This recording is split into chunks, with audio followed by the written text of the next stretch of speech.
on someone.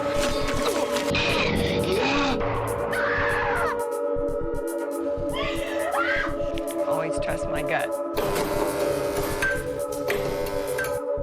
Hello and welcome to Gutted. I'm Aleece. And I'm Tony, and we're here to spill our guts about horror films. And today we have something new and exciting for you all. We have our very first Gutted Indie Spotlight episode. Many filmmakers get their start in the horror genre, and often indie horror films with minimal budget. We love horror in general, but what specifically makes indie horror films so special is that these filmmakers are passionate about the projects that they are making. Not that other filmmakers are not passionate about what they're making, but specifically indie horror makers, they put a lot of themselves into these films, a lot of their blood, sweat, and tears, and their own money into getting their films up and running and produced. And often with these indie horror films, you get more original content. You don't get the next rehashing of a beloved classic horror film. You get original ideas and stories. Often these filmmakers are more willing to make bold, daring choices. We love exploring new stories and new filmmakers, whether they have no budget at all or if they have a little bit of a budget. You know, it's making a movie is so hard. So with these indie spotlight episodes, we're hoping that we can help spread some of the word about what these filmmakers are up to, because it's tough even to promote your movie, to make the movie. Every single step of the way is a struggle. So this is just one way for us to have some really cool conversations with some horror fans and people who make horror movies, and just to expand the community a little bit. Today, we'll be talking to writer and producer Zoë Wassman of the upcoming horror comedy Bampire.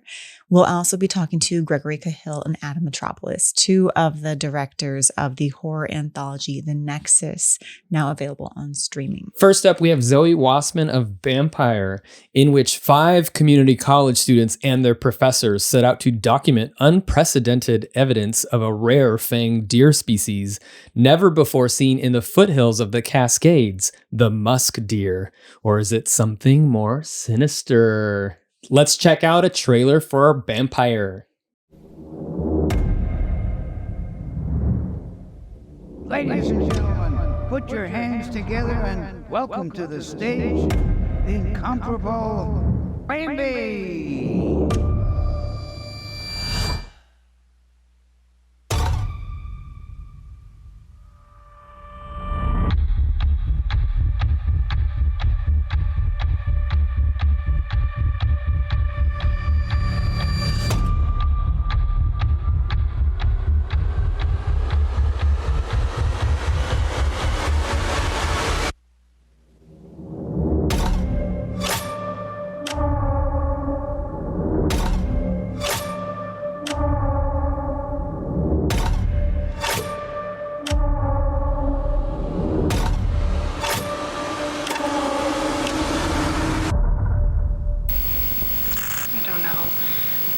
What you'll remember?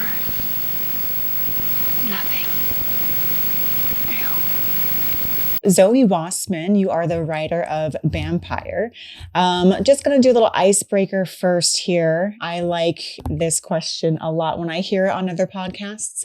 But what was your first intro into horror? So whether that was watching an entire horror film or a small horror snippet when you were like 3 or 4, what was your intro into horror? Ultimately, the first kind of like horror movie that I ever watched was actually The Descent, which is like an all-female cast, like a wonderful large ensemble, great plot, incredible production value. So I think when I watched that and it scared the pants off of me, I thought to myself, like, wow, how is it that I can experience these sensations from the safety of my own home, you know, and have them impact me so deeply. So I watched The Descent, and that definitely gave me like my first taste of what was out there. And it definitely holds up. So I feel like I got my love for horror pretty honest. But my dad actually really, really loved horror movies when he was younger, mostly because he would get to watch them with his older uncles, right? So it kind of made him feel like this is like a rite of passage. I'm getting to do this really grown-up thing. And so after hearing all those stories, I think I kind of had that same like zeitgeist around horror. Like that's what adulthood looks like, is getting to sit down and like watch a horror movie. Eventually, he actually kind of like sat me down and showed me The Shining. One of the like, you know, second or third horror movies I'd watched at the time, though he thought it was my first. And you know that scene where Shelley comes down the stairs and there's the stack of paper and she starts going through it and she realizes all that her husband's written over the last, 3 months of being out in this like Arctic wilderness is, all work and no play makes Jack a dull boy. All work and no play makes Jack a dull boy. And that just fucked me up. Like, I just loved that I could be so afraid for her and so afraid of this situation. And as a writer, too, I was like, oh, gosh, writers are scary. And I think it really just kind of brought it home that, like, you don't need blood and guts and screaming and la, la, la, la, la. It can be a silent, beautiful, grand room and a stack of paper. And I was like, I lost it. I was not going to sleep that night. So that was probably like when I really realized like how powerful it could be, and how subtle it could be too. That's a sign of a good horror movie when it can creep into you and without the gore, which is fun too. The blood and we gore. like the gore as well. Too. Yeah. We like all of it. But yes, but when it creeps in, that psychological element, that's some good writing there. Yeah. That'd have to be like a brutal one to not to, out anyone's ages, but how old were you when you watched The Descent? Man, I probably watched that when I was like 7 or 8. Oh my gosh. Maybe. Yeah, I was pretty little. Like looking back, I really didn't think it was that big of a deal. I watched like The Descent. My friends and I watched The Grudge. We watched the original It. But it was one of those things where I had my homies with me. We were all just hanging out and trying to feel something, for lack of a better way of saying it. I lived in a really small town in rural Alaska. So I actually came from a village. And oh, wow. It's a very, very small community and not a lot going on. There's not even a movie theater. So, we were just renting things from our local video store if we could get away with it and, taking them home and trying to make our parents mad, and for the most part, we didn't even succeed. Like we were way too sneaky for our own good. Yeah, but I love that. Like those trips to the movie store definitely were some of the more formative parts of my childhood. I love that you say this kind of rite of passage with horror. And I think a lot of horror lovers feel that way about horror movies, that it is like a rite of passage. And most parents don't necessarily condone, if not just completely shield their children from horror movies. So we have to be more creative in getting access to those movies. So we kind of feel it's like an accolade. We pat ourselves on the back when we get to go watch those movies. That makes it all the much better too when you know you're not supposed to be doing it or it feels wrong. Exactly. Like I really love all movies. I love horror. It's like my first love, but truly, like I think that movies that make you scream are just as important as movies that make you laugh and movies that make you cry. Like I really think that act of being able to bring a sensory experience into someone's home is really a privilege, And so as a horror writer and someone who is playing with those like more taboo feelings, those scarier themes, my job is essentially to make people afraid, to horrify them. Right. Yeah. And I think there's something to be said about like just really treating that with a lot of respect. Because everybody loves like the blood and the guts and the gore and la la la la, but like, isn't it just that much better if it's, wrapped up in a pretty package too of having a good plot and, great music and all of these things that like really just add to the experience. So I love horror in general because it plays with not just any feeling, but specifically ones that we're told to not seek out. Yeah. But they are like a really natural part of the human experience to experience fear, to experience being unnerved or uncomfortable. They're things that we avoid, sure, but we also should have a right to access. We should be able to seek those feelings just the same way that we would seek being able to laugh. It's cathartic. We always tell people who are non-horror fans who ask us, like, why do you guys love horror so much?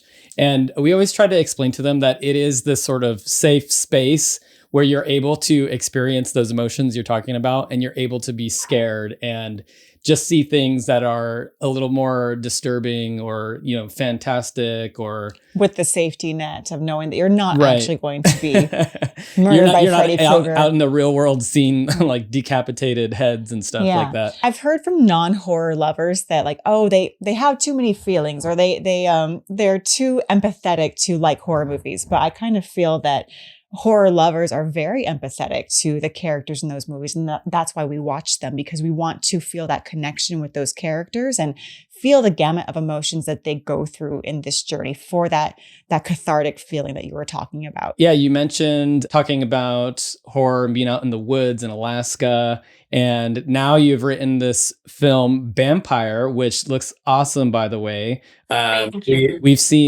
checked you out on Instagram and Indiegogo. You sent us a little sizzle reel, so we got a little sneak peek. We feel very lucky to have seen that. And the trailer on Indiegogo is amazing. It just looked like a blast to work on.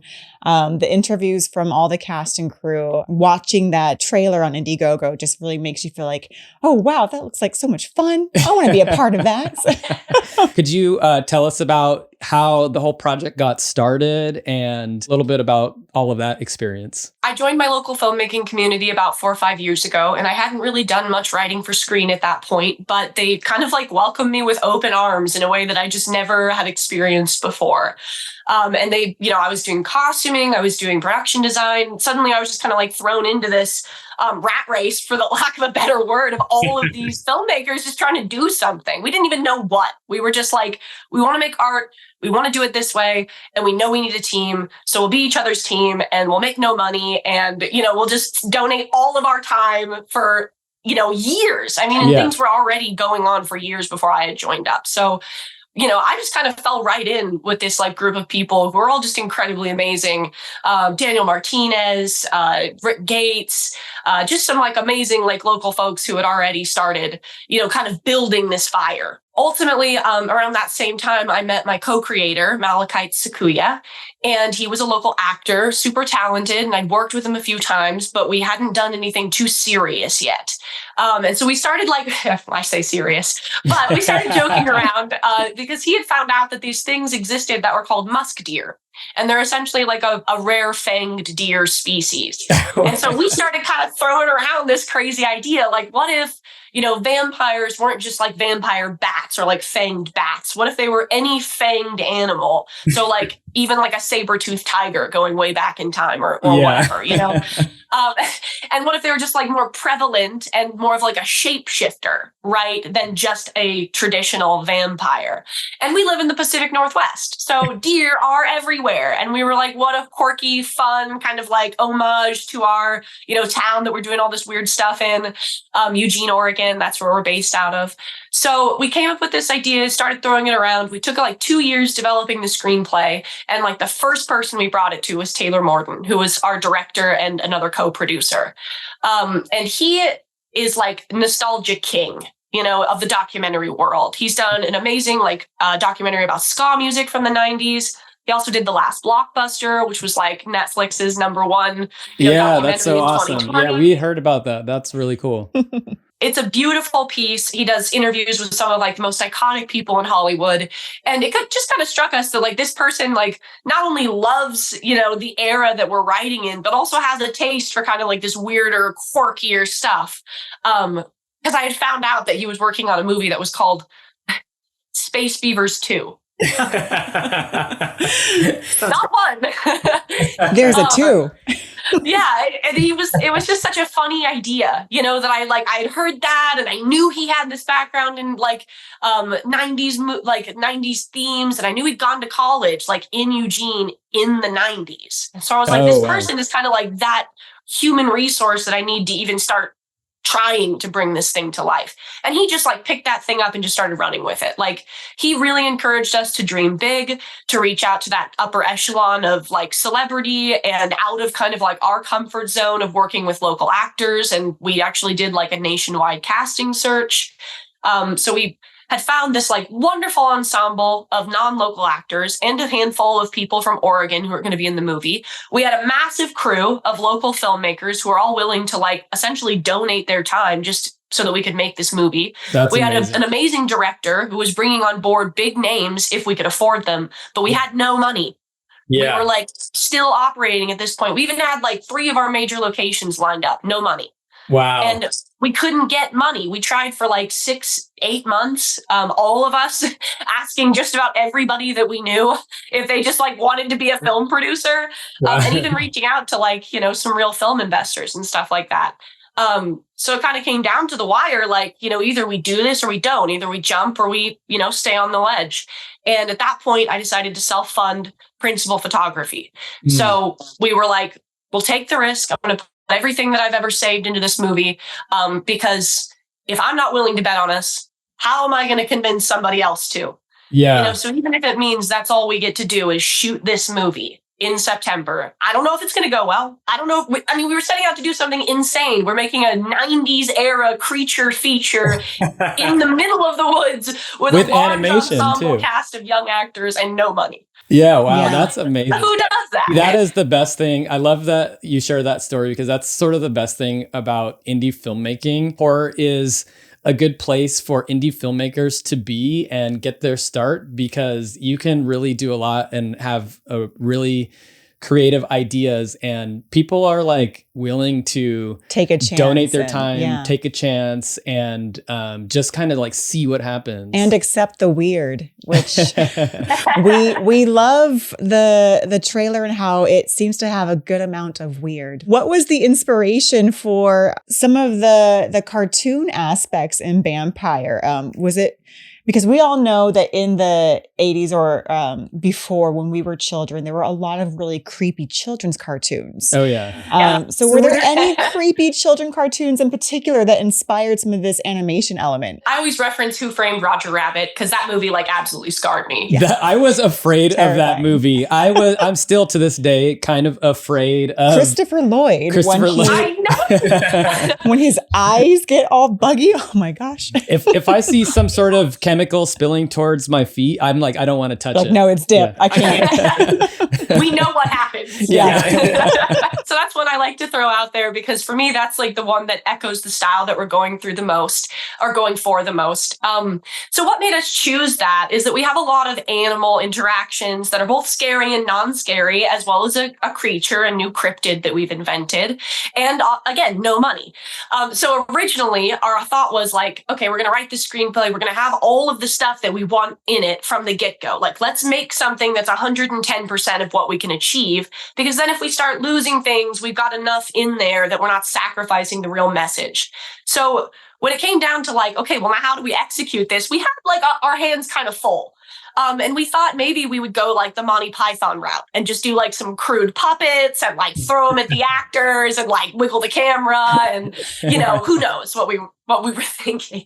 But even that costs a lot of money. Even crude puppets would have eaten up like the majority of our like bite-sized budget. So we had to kind of like renegotiate. We played with a lot of different ideas. We considered literal like live animals, but like we were thinking we would go to like a national park or a nature reserve or somewhere where they did like host deer and we could like film them and then CGI fangs on them. And it was just ridiculous, honestly. Like it was going to be so time consuming and even just dangerous and expensive in its own right. So that's where we eventually ended up discussing, well, what if we went cartoon? It's Bampire, you know, we're not hearkening back to the original Disney the Disney cartoon because our animation is all scary. None of it's cute. But we were thinking like, this is how we could kind of like reach out and touch that, you know, reference point of like, this is a children's cartoon that like even as long ago as our grandmothers were watching, but then kind of bring in this grittier element to it of it being horror animation and being able to actually take our, you know, the stunts that we had planned, right? Or these animal interactions that we had planned. And instead of making them smaller, we made them bigger. Suddenly we could play in such a much larger playground of like what this moment looked like. So, for one example, there's a stunt that takes place in a moving vehicle, and there was going to be a death sequence. And we were like, how do we strap a car to a trailer and then like 3 people to the car, and they've got cameras strapped to them. And it was just this whole we not only is this a massive and expensive stunt, but it's also dangerous to do without anyone to regardless if you have insurance or anything else, you're going to hurt someone potentially. And we don't want that because we love these people. Yeah. So even if it's possible, right? Even if you protect them as best you can, it's still just a little too hazardous to really try to attempt at our budget level. But now we didn't have to cut that sequence. Yeah. Instead of having a guy ripped out of a moving car or something like that, we can actually have that guy ripped in half. And half his body stays in the moving car, and the other half flies out the window. There's a level that now we were able to take everything and bump it up a notch. And that's kind of that extra sneaky little thing that only animation could really have brought us. Yeah. I love that. And I cannot wait to see that part of that the movie. scene.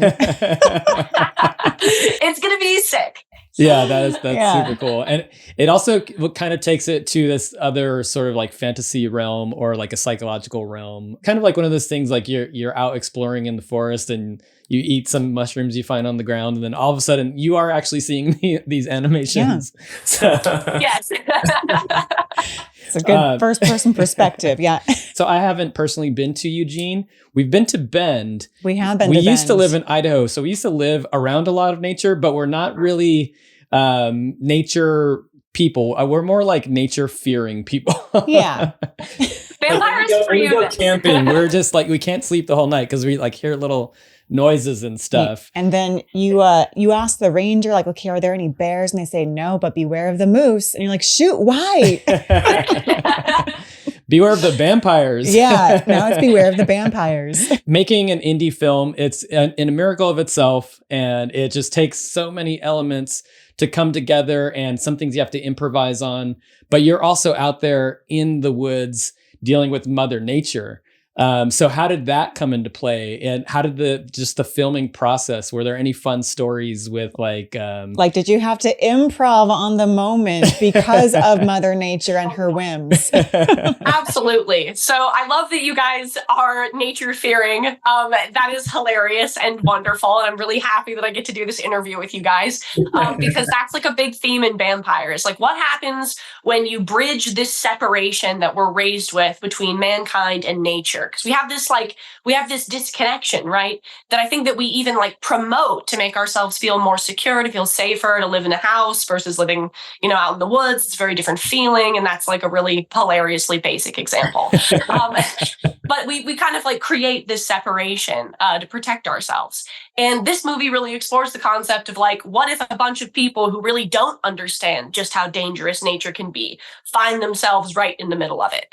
And what if there was a nature incarnate that was also protecting nature from people like them, when they're committing all these petty crimes, right? What if there was something watching in the woods, and how would it respond to even something as mild as littering, quote unquote, mild, because really in reality, when you start to think about the larger impact of our actions, even those small things, right? Those small things become some of the largest issues that we have. So I don't call the Bampire an eco-warrior or anything like that. I like the idea that they are nature personified. And they are just as protective and defensive and violent toward all parts of nature as nature is toward itself, animals and man included. When none of us are separate and none of us are safe, everything can be attacked by the vampire. Yeah. So that's something that I really have played with a lot in terms of the horror of the story. It's these kids who go out and they're, now at the whim of this force, this natural force, the natural environment. So that's something that we played with quite a bit. And that was a big inspiration. And I think coming from Alaska, you learn pretty young just exactly how intense nature can be. Like you can't really go on a hike without someone warning you about the moose or the bears or the crevasses or the glaciers or frostbite, like whatever. Like it doesn't matter. They're going to talk your ear off about it. So we definitely faced our fair share of hazards. We were in the woods for about 3 straight weeks for 12 hours a day, fully exposed to the elements. We had a very small crew of people. So it was the same folks day in, day out, working their asses off. We were carrying like massive amounts of gear through completely like rural territory, like just uneven terrain. Like it's hot as heck outside. We're going like a half a mile and we're carrying like a bounce that's like a 12 by 12 foot bounce. And there's like 5 of us just trying not to tear it on the trees. I mean, we were just overcoming like daily and hourly, struggles in that way. But the one day that I will say I think blew us all away with how intense it was a day that we were filming at the same location, kind of 2 days in a row. And so the night before, we'd been cooking meat over the fire. And we cleaned up after ourselves. Like we were pretty conscious about all of that. But I guess like one piece of chicken or something had fallen into the fire and just charred enough that we didn't realize was there.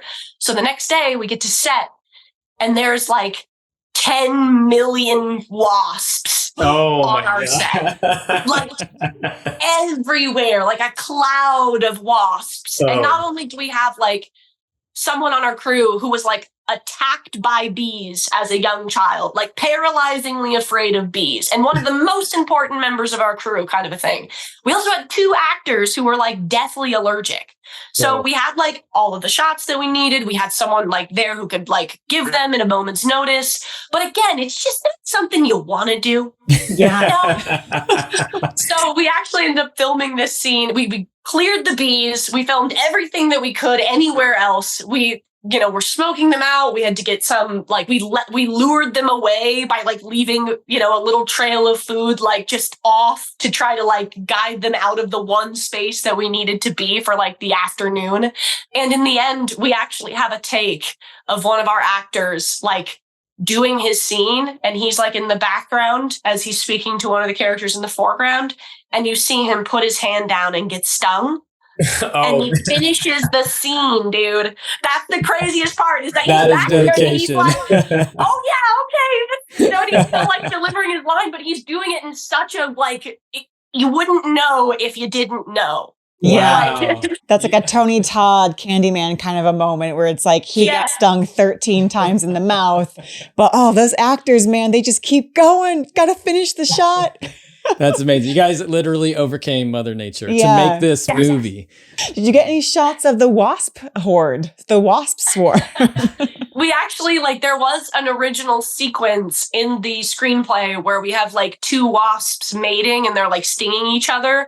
And so we actually did get, we thought that we would not be able to get that shot. And we actually got a significant amount of B-roll of mating and stinging wasps. B-roll. We are going to go with some cartoons still. Yeah. So it's just too funny to imagine in cartoon, Yeah.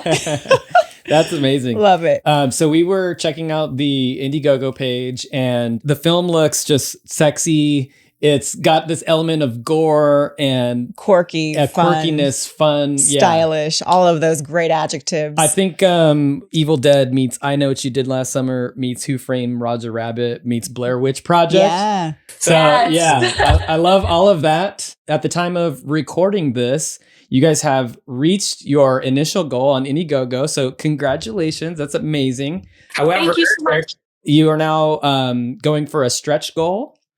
And yes. For our listeners out there and anyone who wants to support this project, there's still plenty of ways to support the project. And really quick, just tell us what you could achieve by meeting that stretch goal. Yeah, absolutely. So first off, our Indiegogo is at www.bampiremovie.com. So for anyone listening, feel free to go to that URL. It'll redirect you right to our Indiegogo page. We are currently fundraising to finish Bampire. So that's what that initial goal was. That $25,000 is us taking this beautiful archive of footage and amazing performances. We've got 98% of this thing already in the can, and it's gorgeous. So that $25,000 that was our initial goal is going to go toward editing, color grading, getting us, our audio mixed so that it sounds nice and clear. We're also going to be doing maybe a little bit of music if we can afford it, but definitely like a score. So it's all of that stuff that takes that beautiful footage and actually makes it a movie. Now, our stretch goal means that we can do all of that, but at the highest level that we can find. You know what I mean? It gives us that extra bit of money if we find a professional who can do it for that extra $1,000. Now we have it. But in addition to that, it's not just about finishing a movie, right? It's about getting it out there. And a huge part of that is film festivals, getting the licensing that you need, paying legal fees, like getting the reviews done by lawyers that you need, there's insurance that you need, on and on and on, and none of it's fun, but it is what you have to do if you want to get a movie out there. And for independent filmmakers, people don't really realize that like the most expensive part of production is the end. For us, we had a very small budget, and you spend everything that you can just trying to get that movie to be the best that it can be when you actually go to capture that footage, because that's the most high stakes moment in making a movie, is whether or not you actually execute the plan that you have spent a year and a half making, and maybe even a year or two before that, creating the blueprint for with a screenplay. So now once you hit post-production, in our case, well, you got this beautiful movie, right? But you're so far away from actually being finished with the project. You're really only about 50% done with the work once you actually film the whole movie. So now we're kind of in that second 50%. And I think what really differentiates our Indiegogo campaign from a lot of the ones out there is that we have actually taken the time and gotten the footage. And we're essentially like, we wanted to be able to say, hey, believe in us, bet on us, because look how good it looks. Do it because you see that it's going to be successful, because we've already accomplished these goals. We just need your help bringing it home.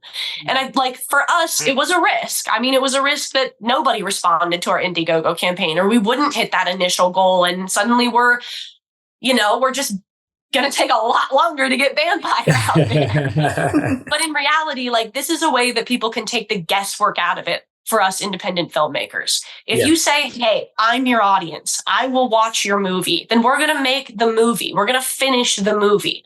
So I think it's just really important, if you're like a fan of independent film, if you're a fan of just uncensored artwork that isn't being made, because of a profit motive and isn't being changed because of some executive's decision as he walks through set and just thinks he doesn't like something. If you want to see something that's really coming from someone's heart into the marketplace, well, that thing is expensive, and it's being brought to life not by a massive, production company. It's being brought to life by a handful of individuals, most of whom are donating their time. Yeah. So, it's like a bit of a gimme when it comes to hey, you're our audience. We're your creators. Let us entertain you, but help us, help us get that last, get it to your front door. I love that. And there's also some really awesome perks on the Indiegogo. So there's still time to support Bampire. There, you can go to the premiere, or you can get a limited edition VHS tape. That's awesome. Yeah. So there's a lot of cool perks. You guys have awesome merch.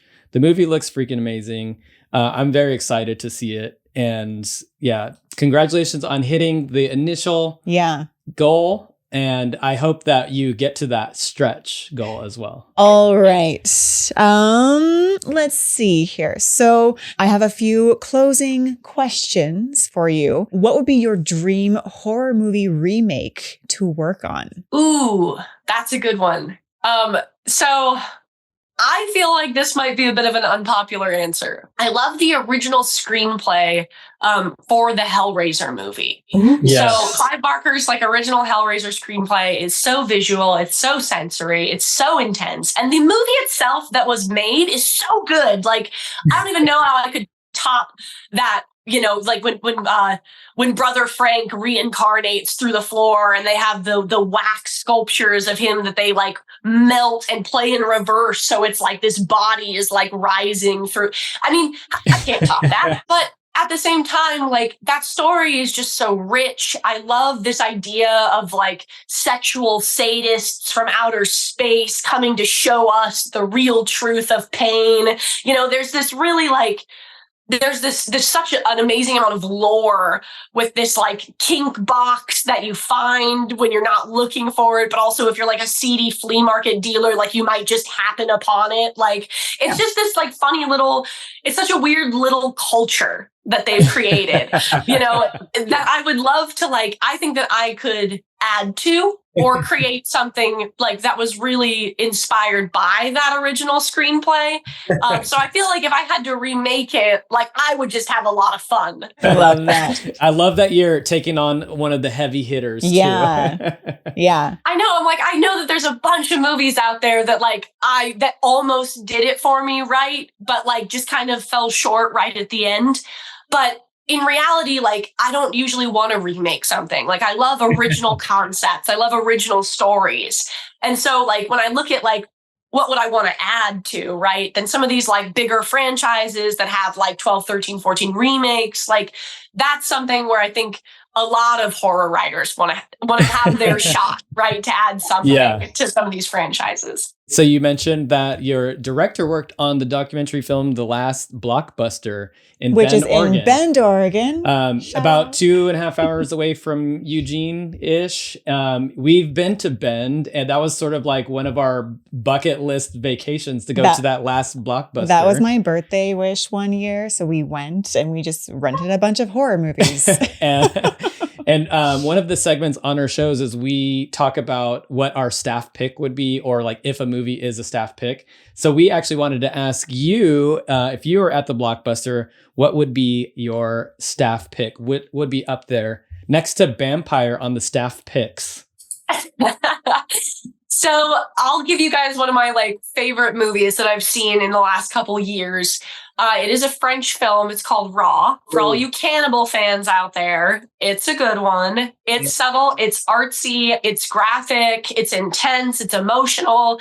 It's a story about young women. The whole like third act is like really unsettling and very worth getting through. And I feel like even if it's not your style of movie, which I could totally see, if I'm talking to cannibal fans, then this may not be what you're expecting, right? But it is really good. I would say it's like a really good piece of artwork in addition to being a very excellent horror movie. It's very unsettling. That is a great staff pick. I agree. And I'm also a big fan of scenes that have songs in them. And that has a really good song scene where she's like putting on makeup or something in front of the mirror and it's just her kind of dancing in front of the mirror. Oh, so good. Really good choice. I applaud that. Great choice. But we just wanted to say thank you so much for coming on the show and talking about Bampire. It looks absolutely amazing and we can't wait to see it. Is there any other place where we should send our viewers, our listeners? Indiegogo is the www.bampiremovie.com. On Instagram, we are Bampire Movie, and on Facebook, we are just Bampire. So those are all of our socials. Sweet. Nice. Thank you so much for coming on. Thank you so much. It's been so fun talking to you about all things Bampire and horror. Thank you guys. You were wonderful. And just congratulations on your podcast. It's a blast. Oh, thanks. Thank you. Congrats on Bampire. Can't wait to see you. Bye. Thank you guys. Next up, we have Gregory Cahill and Adam Mitropoulos of The Nexus. 8 disturbingly twisted tales showcase the depths that an insidious corporation will sink to prey on desperate people, conjuring nightmarish manifestations of their primal human desires. Let's check out a trailer for The Nexus. Dating. Fitness. Feel the burn, beauties. Wellness. Leisure. Even real estate. Oh my God, this is perfection. Imagine a world with all your desires integrated into one simple solution. Did you try the breakup app? It's free. Let us connect you. This stuff works miracles. I feel safer than a crab in a coconut now. There must have been some sort of miscommunication. Wait, the therapist is no good. The app's no good. $30 a month for this shit.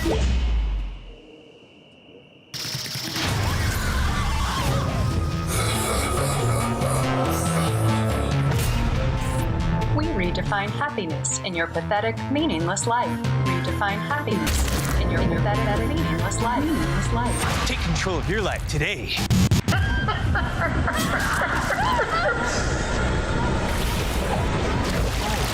It's scarier than a panda in pajama pants out there. Location, location, location! It's supposed to be therapeutic.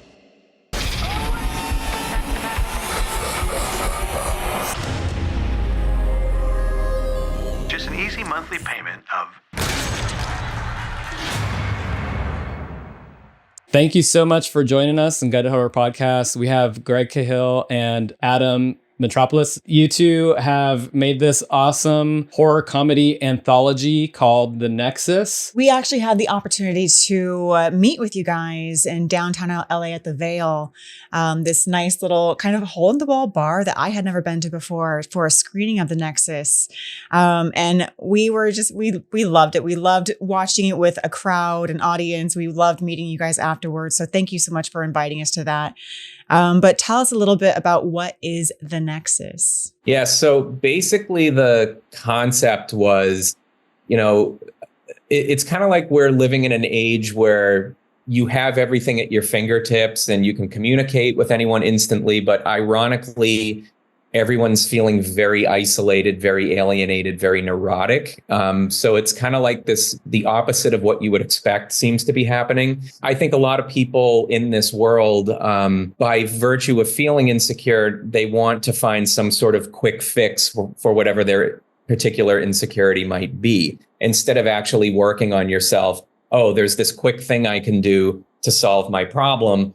And we're kind of elevating that to the horror level where there are all these quick fixes available from this one company that provides everything. Everything filters through this one company, and they can provide a solution to every problem you could think of. But in our case, in the case of the Nexus, which is this, it's almost like a Google or an Amazon where everything you do is filtered through this one company. Every solution they provide has some horrifying element to it. So it's kind of like this horrific bait and switch situation where, they're selling you, for example, like in one of our episodes, there's a guy with a drinking problem and he, tries this alcohol replacement drink and becomes addicted to it and becomes homicidal because of it. It's that kind of thing where it's just like, you create a problem and sell the solution to it, and the solution just creates more problems. Yeah, and I love that it's the company and the different apps or the different facets of the company that are kind of connecting the vignettes, because there's about 8 or so vignettes in the totality of the movie. It's just showing different sides of like how people interact with technology, and I think it's just fun to think about like how a new technology or something that is not human is like scary to people, and then taking that to the extreme. And I love what you said about the quick fix. One of the vignettes that it reminds me of is the one badonk, and I think it's called badonk. I love that. I love that one. I think that might be my... Adam directed that one. Yeah, nice one. And I love it. It's just like this hyperbolized version of this is how you get the body that you want. This is how you get your badonk. There's a running theme of like, kind of repression and suppressing things and also just like the desperation, this culture, everything is, and Greg and I have been in the entertainment industry for like 15 years, and we're currently going through it's like a dumpster fire right now. The entertainment industry is such a mess. And it's just like, you see how desperate and like how it trickles down. It's like, just, like higher level people are having to take lower positions, and it just, just kind of corporate greed across the map. And it just kind of like, I think we're kind of just having like a comical look at like the absurdity of like the culture we live in and how like everything is just broken basically. And of course, what better way to do that through than the lens of horror? Yeah, because like a lot of people compare the Nexus to Black Mirror, which I think is a fair comparison. But Adam and I talked about this. We were like, Black Mirror has a very serious tone, but we didn't want to do that. We wanted people to be able to laugh at this stuff because it is kind of cathartic. So it's horrifying, but we try to do it in a way that's campy and fun. Right. And you do deal with a lot of current, like pressing issues in today that cause a lot of anxiety for most people that I know, such as the housing crisis or like trying to buy a home, how impossible it is. And to the lengths that you'll go to get that home.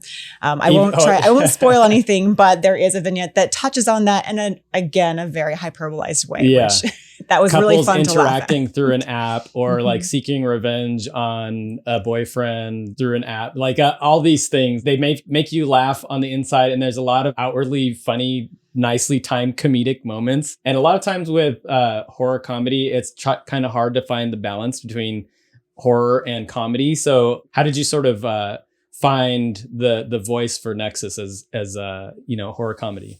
Like, I think that naturally we kind of settled. Like, I've been writing horror for a long time, and sometimes I go like really super dark, and I feel like you kind of even out where you're just kind of like, you realize like everything's kind of absurd, and I think it's kind of like our voice kind of matches like that. Like, we have another partner too, but Greg and I have like we work on other projects, and we're kind of developing the feature now and trying to, and we, that's why we think that the Nexus has like a lot of legs, because we could, these are type of issues you can just find, like endless issues like this that you can keep doing. It's funny, like some of the things we're writing in the feature are just like, you're like, wow, these are like, just crazy takes on all the absurdity we live in. And that there's never ending. But I think it's like partially just, I think it's naturally like our voice, and we're trying to, you're still sculpting it. Obviously, like this is a low budget thing, and we're looking to do like a higher budget version and stuff. And it's like, it was a run and gun, like, like filmmaking boot camp, really, this thing. Yeah. So it's kind of like figuring out, and we've luckily worked with a lot of really good like editors. Like I've been a post producer for a long time, so I have like really great post contacts, and everybody's like awesome and trying to help us out. And I think it's a lot of like, that's kind of like the feel, like you kind of, when you're doing something like Badonk, it's like hard not to be like comical, but it's easy with the shorts with not having to really have a full arc, like in which I think we actually do a decent job of in a short period of time. But you don't have to like, it's like Twilight Zone. You have like a setup and then like a payoff, and then you don't really you don't need to like overthink it too much. So like you can have absurd endings that kind of just come out of nowhere and things like that. And I think it's just kind of like our voice, but it is a delicate balance that we've had to adjust, because like Badonk, when we shot it, was really dark at the end. Like it was really brutal, and like the actors had actually a really good performance at the end. And Greg kept like, he's like, you got to pull it back. You got to pull it back. Really, it's a good performance. And we ended up cutting it way down, because it was kind of like didn't fit the tone. It was just, so it's kind of big. And that's partially why it's really good to have a partner that you kind of, that you kind of vibe with, that kind of gets you get each other, so you can pull each other back at times. So, and so mentioning your third partner, Andrew Marks. So Gregory Cahill and Adam Mitropoulos and Andrew Marks, these are our three directors for the Nexus. Since there were three directors on this project, all of the vignettes seem to flow together really nicely. I want to know how collaboration was. What did that look like? And were you able to get the three of you to have all of these 8 vignettes interweave so nicely? Yeah, like every script we would workshop as a group. Like it would start as, I'm thinking of a story about, this happens to this person. And then would talk about it and come up with, throw some ideas around. Then each one of us would write our episodes, send the script, would get together just like this on a Zoom and talk it through. And, it was cool because everyone has really good taste, and everyone likes a lot of the same stuff. And I think everyone was on the same page in terms of theme and tone. And so would give each other notes on the script. And then what was cool is when you have a little collective like this, when you actually go to shoot these things, we all helped each other out on each other's shoots.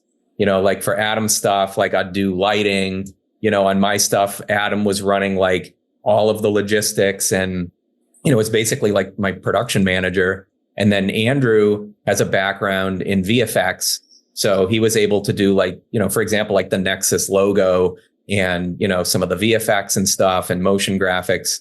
So it was kind of cool, like, and we also, through doing these, started working with the same people over and over. And it kind of became like this cool little, collective of people who were just excited to work on something that's fun. And, the shoots were all quick for the most part. I mean, some of them were just a day, some of them were multiple days, but it started to become like this cool little group, like a little family that worked on all these projects. And we met some really enthusiastic people through doing it. And it's like, these people are going to be lifelong friends now. And that's one of my favorite things about filmmaking. I love that you say that, because it's almost like every time that we interact or speak with indie filmmakers, you can see the passion and the community. And I think that is one of the coolest things. It does build up so much community, which is why we feel it's so important to support these things. I've been in the industry as well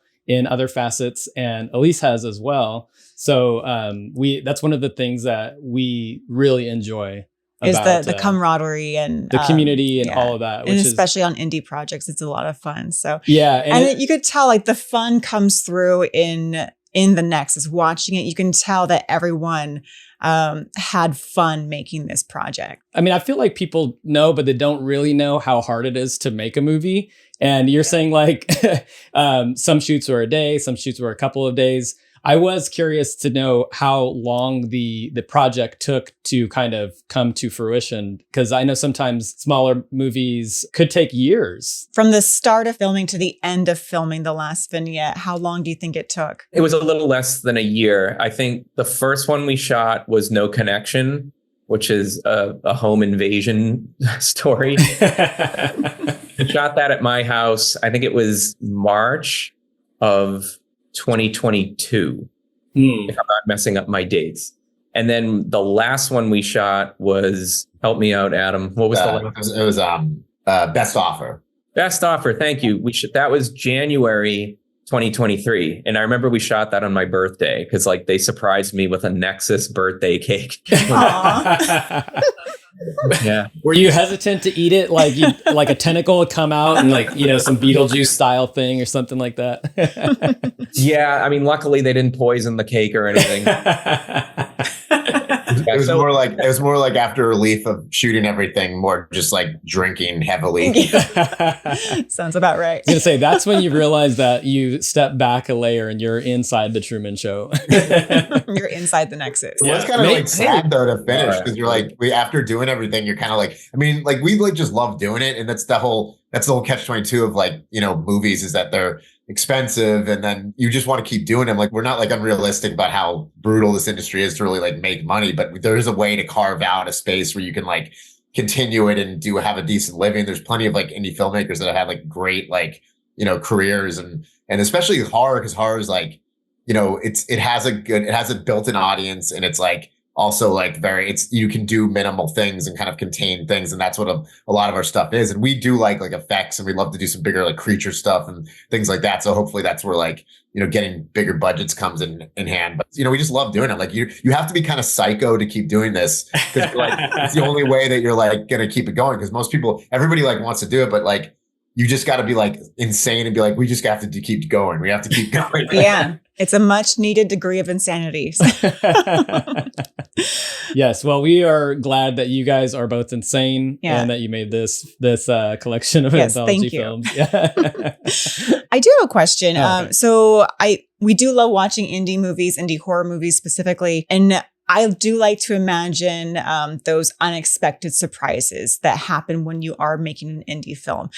Was there anything that you were not expecting to happen, or something that went wrong that ended up being a pleasant surprise or just a disastrous surprise? I'll say quickly one for me, because there's a lot of things like that happen. Some I don't even know if we should talk about, so we don't get like but the hardest shoot by far was Subdue, was the alcohol replacement. And that was, we had like, and that was like, we had like really good actors, and they were like, really like, a lot of people had done a lot of favors. We had a couple like pretty like, some up and coming actors that were like, taking their rate cuts and things like that. And it's just, people were awesome, but we went into it, and this is just the thing you can never predict. And it was like one of the worst rainstorms and coldest days ever. I forgot what month that was. I think it was like maybe January, February. It was like brutal. And the lead actor, Eric Patempa, who's like a really great actor, he's from New York. He was in town, and him and his wife actually like were both in it. And he's a great actor, and he was like, it was cold and really brutal. And I was like,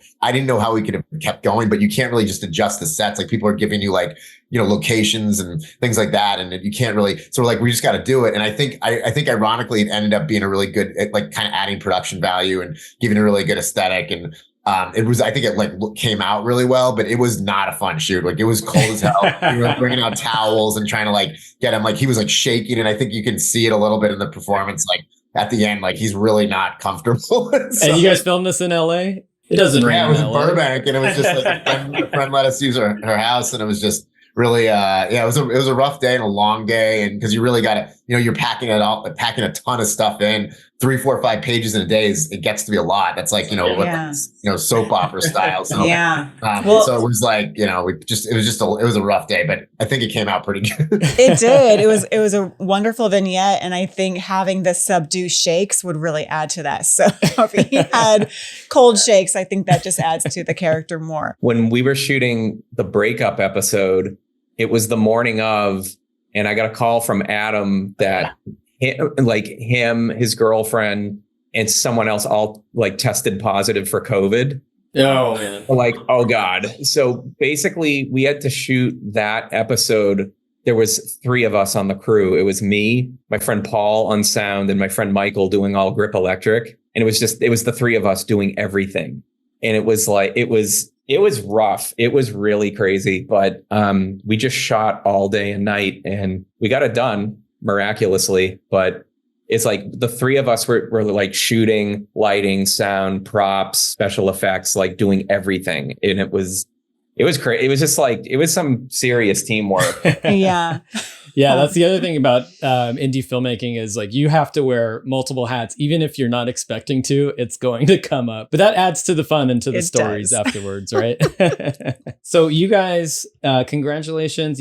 Nexus is on Tubi and Amazon Prime. Tubi for free, and then Amazon Prime, it's 99 cents to rent. Correct me if I'm wrong on that. Something like that. It's $1 or $2. So if you're a big spender, you can jump on Prime and check us out. We appreciate it. Yeah. And of course, Tubi has the ads. So if you don't want the ads, then only $1. We did mention before we started filming today that Greg, you actually had a choice in where these ads went in Tubi. And I have to say, we watched it on Tubi last night. We rewatched it on Tubi last night, and the ads are placed pretty well. So if you are not a fan of Tubi because of the ads are placed very strategically. So give it a whirl. But a ton of horror fans are on Tubi and love Tubi because it has such an extensive library of movies and a lot of obscure stuff and a lot of independent stuff. So that's really an awesome place to be. I think a lot of people will check it out on Tubi. Yeah. Yeah. I think so too. I didn't realize how great they're like. Greg kind of turned me on to them. I was like, man, they got like some like pretty deep cut stuff too. I was kind of surprised. Yeah. So yeah, we're fans of physical media, and we go into certain used DVD. We love DVDs. We don't have the space for VHS, although we love VHS tapes as well.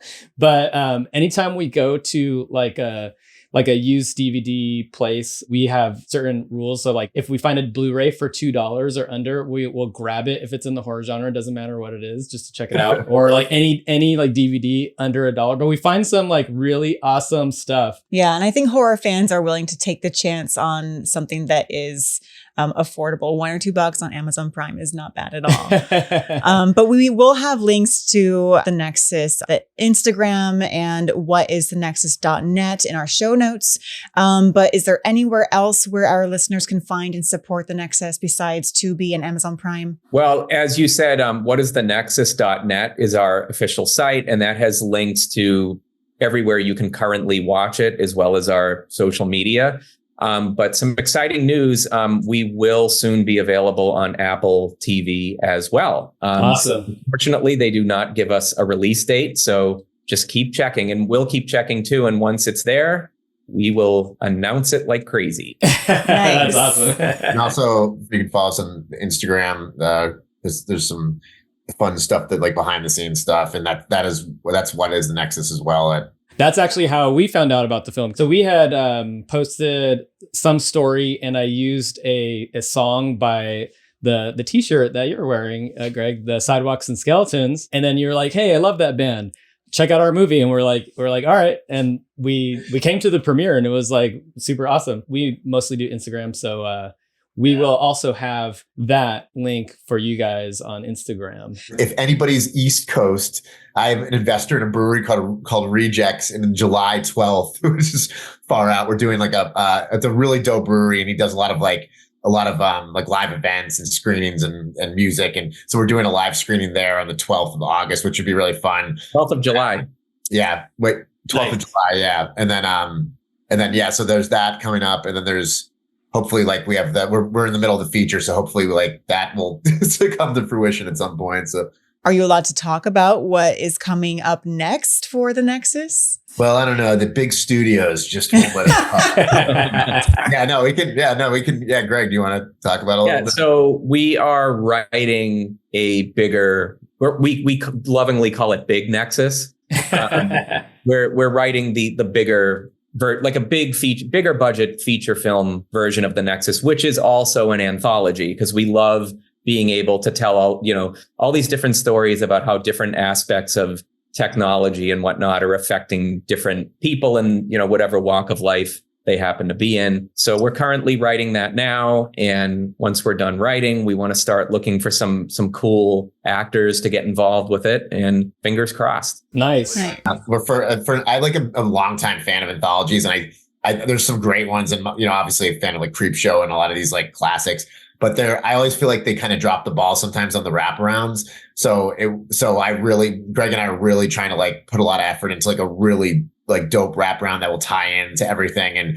And so we're like really like, like going over that with like a fine tooth comb and trying to make sure that really works. And I think that will really anchor everybody to the story. And I think it should really work to be a memorable standout. And we want it to be gross too. Way more gore. See that one. Make sure you let us know when that one is getting close to finishing. We have one last question for you guys before we leave or get cut off. We love Blockbuster. Obviously, we talk about it all the time on our podcast.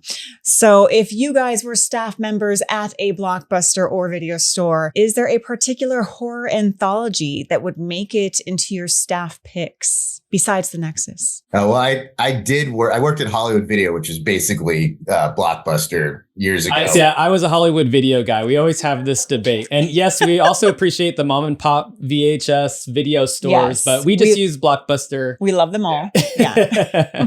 Blockbuster used to edit the movies, so I was like so frustrated with like and stuff like that. And I was like, I think like one of the classics, just because like it had a really cool wraparound, was Asylum. Like back in the day, I really loved that one. But I think like ultimately like you can't like something like Tales from the Dark Side or Creepshow, like one of those like were super fun. And there's some contemporary ones that are pretty good too. But those old school ones are the ones. And then of course the Karen Black classic, the killer doll that everyone talks to with the Trilogy of Terror. That's it. Yeah, Trilogy of Terror. And that was like a made for TV movie. They just don't do those anymore. That was like actually freaky. And so there's been so many great ones over the years. Nice. And how about you, Greg? I would have to put Body Bags in there. Oh yeah.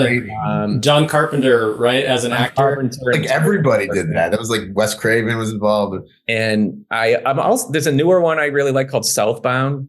I thought that was a pretty cool anthology, actually. Yeah, it's kind of a desert horror anthology. I think it was like 2015, something like that. Nice. I haven't heard. That one. I'll check that one out. Well, thank you so much, you guys. I think that brings us to or near our end. No, I just want to thank you guys so much for coming on the show. It's awesome seeing you guys again, and we just wish you the best of luck with Nexus. And we'll put all the links in our show notes and on Instagram, all that stuff. Yeah, and we'll keep an eye out for the big Nexus. Thanks a lot for having us. Appreciate it. And thanks for supporting. These things are really tough, and it's great to have any support. And I don't know if you guys are going to be at Monsterpalooza, but we'll probably be there. So awesome. Okay. Yes, we will be there. Yeah, we will be at Monsterpalooza for sure. It's like the best one. We're gonna see you there. You're doing like a Hellraiser reunion this year. It's like you can't. There's some big ones, and it'll be cool to see you guys there. Cool. Same. Thank you again so much for having us. Thank you guys. And I'm glad that we didn't get cut off. I was like, oh no, we're going to get cut off. 90 seconds to spare. Yeah, we got it. Thank you so much, listeners and or viewers, for taking the time to listen to our first Indie Spotlight episode. It means a lot to us. It means a lot to these filmmakers. We had such a great time talking to these filmmakers, and we are very grateful to have had them on the show. And make sure to check out our show notes to find out where you can support and or find these fresh guts of the horror world. Thank you sincerely again from the bottom of our guts for watching and or listening. This has been another episode of Gutted.